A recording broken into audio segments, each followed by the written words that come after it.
Mysore వెళుతుందా Mysore Pak. Rock rock మా ఇంటికి rock, వస్తే తినిపిస్తా ఒక్కేసి తమలపాకు. ఈ పనుల్లో కనిపించలేదు. ఆకుపాకు కరివేపాకు ఆడుకుందాం అందరం అంతే. బావా ఎలా భరిస్తున్నావు బావా? ఈ గుమ్మా కురుక్కే గుమ్మా ఉటిక్కేని ఇది అయ్యేలా లేదు. రండి రండి రండి. అసలు ఇప్పుడు నీ పక్కన తెల్లగా ఉన్న అమ్మాయిని తెచ్చి పెడుతున్నావు, ఇప్పుడు నువ్వు ఎలా కనబడతావు ఏంటో. దా పౌడర్ అన్న వేసుకొస్తా. ఏం పేరు? డాక్టర్ అనూష. డాక్టర్ వీడెవడో భావరక్షణ చేస్తున్నాడు, చైల్డ్ ఆర్టిస్టా? ప్లీజ్ డాక్టర్, మీ అంత తెల్లగా అవ్వాలంటే నేను ఏం చేయాలి అది చెప్పండి డాక్టర్. చాలు. హెల్దీ ఫుడ్ తినాలండి. ఈ హెల్దీ ఫుడ్ తింటామండి, కాకపోతే 6:30 తర్వాత ఆ ఫుడ్ మారిపోద్ది అంతే అందరికి. సరే ఇప్పుడు చెప్పండి అయితే. ఆకు పాకు కరేపాకు మైసూర్ వెళ్తుందా మైసూర్ పాక్. ఆకు పాకు కరివేపాకు మైసూర్ వెళ్తుందా మైసూర్ పాక్. రాకు రాకు మా ఇంటికి రాక్, రాకు రాకు మా ఇంటికి రాక్, వస్తే తినిపిస్తా ఒక్కేసి తమలపాకు. వస్తే తినిపిస్తా ఒక్కేసి తమలపాకు. రెండు కలిపి చెప్పండి డాక్టర్. నువ్వేంటి కమాన్ కమాన్ అడు తిరుగో, ఇటు చూస్తాడు. గల్లీలో 6 ఎవడన్నా కొడతాడు, స్టేడియంలో కొట్టేవాడికి ఒక్క రేంజ్ ఉంటుంది. ఆకు పాక్ కరివేపాకు మైసూర్ వెళ్తుంది మైసూర్ పాక్. ఏంటి రాక్ రాక్ రాక్ మా ఇంటికి రాక్, వస్తే ఒక్కేసి పెడతా తమలపాకు. Wow super. ఇప్పుడే అంటావు. సరే సరే సరే. ఆకు పాక్ కరివేపాకు మనం వెళ్దాం మైసూర్ పాక్. వద్దులే నీకు చెప్పగో. డైరెక్టర్ గారు ఈసారి ఇలా ఎవరైనా 6 అడుగులు 7 అడుగులు తెచ్చినప్పుడు టేబుల్ అన్న వేయండి, లేకపోతే వాళ్ళని పక్కన పెట్టకండి. అంటే నేను ఇలా తలెత్తుకొని చూడాల్సి వస్తుంది. హైట్ పెరిగే మార్గం అయితే. ఏం పేరండి? మాధవి. మాధవి గారు ఏం చేస్తారు? నేను చాలా చేస్తానండి, మీకేం కావాలో చెప్పండి. అన్ని మీరే చేస్తే బాగా ఏం చేస్తాడు? జాబ్ చేస్తారు. అచ్చా, మీరు ఇన్ని పనులు చేసి ఆయన జాబ్ చేసి వచ్చిన కోట్లు కోట్లు కోట్లు ఇంట్లో దాస్తున్నారా, బ్యాంక్ లో దాస్తున్నారా? లేదండి, దొంగలకి ఇచ్చి పండుతున్నట్టుంది. ఏం చేస్తారు బావగారు? టెలికాం ఫీల్డ్ లో వర్క్ చేస్తారు. ఏం పేరు బావ పేరు? దీపక్. దీపు. ఇప్పుడు పడ్డారు లవ్ లో? చిన్నప్పుడేండి.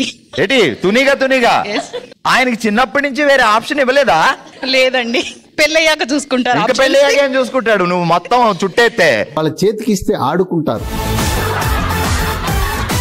రెడీ. ఇప్పుడు వినండి జాగ్రత్తగా. వానొచ్చిందంటే వరదొచ్చినంట, వరదొస్తే బురదొస్తుంది, బురదతో పాటు వణుకొచ్చినంట, వణుకొస్తే వేద్దాం చలిమంట. వానొచ్చానంటే బురదొచ్చానంట,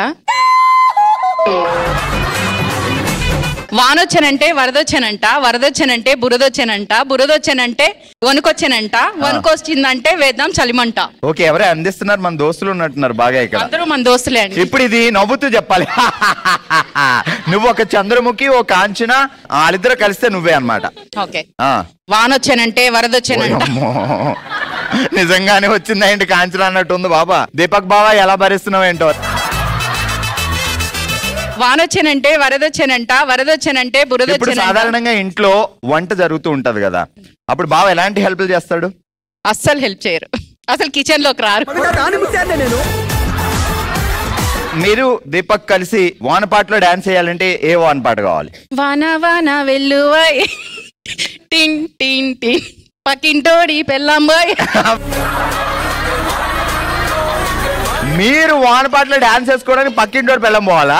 పక్కింటోళ్ళు పెళ్ళాలనే చూస్తారు. మీ ఇంటి పక్క అసలే రామే రాము మేము అసలు. ఏం పేరండి? శోభా గాయత్రి. ఓకే, ఏం చదివావు గాయత్రి? MA B.Ed. ఓ అమ్మో, పెద్ద చదువులే బాబోయ్. చదువుకోరా అని సాయి కుమార్ వాయిస్ రేంజ్ లో చెప్పాను. బాబా ఏం చదివాడు? తను MA B.Ed తనకు. సో ఎక్కడ కలిసింది MA B.Ed కి ఆ MA B.Ed కి? అరేంజ్డ్ మ్యారేజ్ అండి. అరేంజ్డ్ మ్యారేజ్ అన్న ఒక చోట కూర్చొని మాట్లాడుకోవాలి కదా. సో మా ప్రాపర్ పీలేరు, సో మా సార్ వాళ్ళది కూడా పీలేరు అండి. పీలేరులో ఆయన వచ్చారు, ఆయన లాగారు. లేదండి, ఆయన లాగారు. కాలేజ్కి వెళ్తుంటే కామన్ గా చూసారు మా వారు. ఏంటి MA B.Ed చదివేసిన తర్వాత? డిగ్రీలోనే అండి. అచ్చా, మరి ఇద్దరు కలిసి ఆయన సైడ్ నుంచి అరేంజ్డ్ మ్యారేజ్. వామ్మో, ఇదే లవ్ మ్యారేజ్ అండి. ఆయన సైడ్ నుంచి, మా సైడ్ నుంచి అరేంజ్డ్ మ్యారేజ్. నువ్వు కరెక్ట్ గా చెప్పబ్బా. మా వారి సైడ్ నుంచి లవ్ మ్యారేజ్ సార్, మా సైడ్ నుంచి అరేంజ్డ్ మ్యారేజ్. ఇదేం ట్విస్ట్? సో ఆయన పాపం చూసి చూసి చూసి ఎన్ని రోజులు కళ్ళు కాయలు కాసాయి? లే అంటే ఒక 6 months 1 year. 6 months అంటే తక్కువ నీకు? సైట్ వచ్చేది తెలుసా? అలా చూసి చూసి ఏంటంటే కొంచెం కూడా రెస్పాన్సిబిలిటీ లేదు. ఒక 1 year ఆయన గోడ పక్క నుంచి తొంగి చూస్తే నువ్వు ఒక్కసారి కూడా చూడవా? చూశాను కాబట్టి ఇంట్లో చెప్పాను, దాని తర్వాత వాళ్ళు వచ్చి చూసుకోవడం. ఆ స్టెప్ నువ్వే తీసుకున్నావా? అయితే వాకే. మీరు సిగ్గుపడకండి.